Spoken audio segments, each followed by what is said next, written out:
Audio Jungle.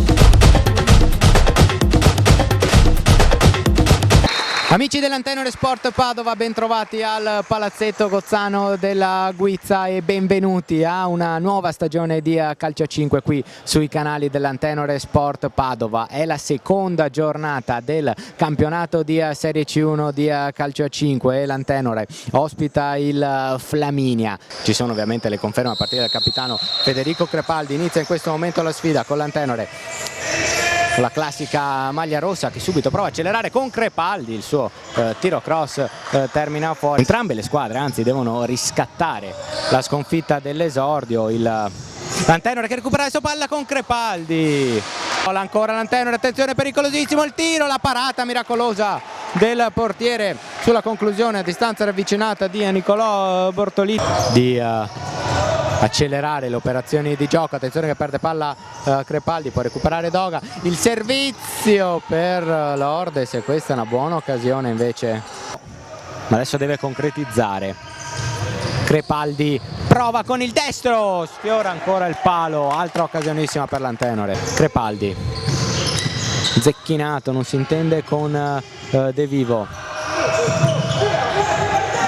poi però De Vivo recupera il pallone, ci prova di punta, bloccato dal portiere, Crepaldi fuori, che occasione per l'Antenore. A gioco fermo c'è stata la munizione ma non è il calcio di punizione. Crepaldi, il tiro parato dal portiere, ancora un'occasione pericolosa per l'Antenore che però adesso attenzione prende il contropiede, il tiro al palo, mamma che occasione. Rodriguez dentro, il pallone per Bortolini, il tiro e la palla che finisce fuori, ha dato l'illusione del gol. Crepaldi bravissimo, Secchieri che è riuscito a liberarsi, poi il tiro, qua era ancora una bella occasione per l'Antenore.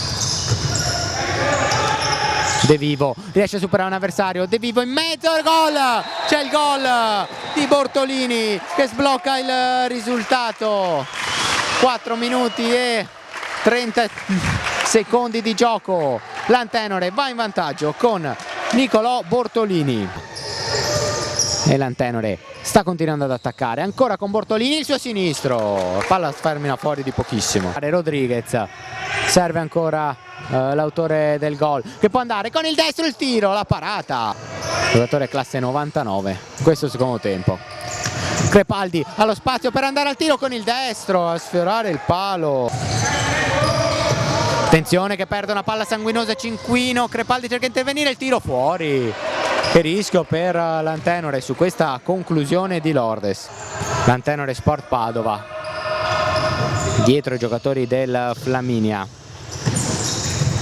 Adesso Cinquino, una Veronica bellissima, Cinquino, il tiro, che gol, un gol bellissimo di Domenico Cinquino al 10° minuto e 11 secondi, spettacolare il raddoppio dell'Antenore firmato da Cinquino.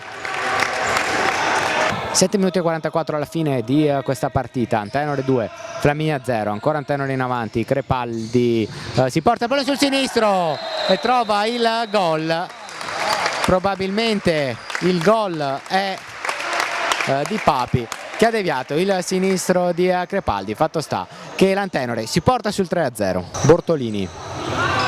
Bortolini è fissi adesso, c'è il suono della sirena, l'Antenore Sport Padova trova la prima vittoria in questo campionato, batte con un convincente 3-0 il Flaminia. È stato un grande spettacolo qui al Palazzetto Gozzano. Noi vi ringraziamo per l'attenzione, ringraziando anche Tommaso Paglia in regia. Vi diamo appuntamento alle prossime partite dell'Antenore Sport Padova.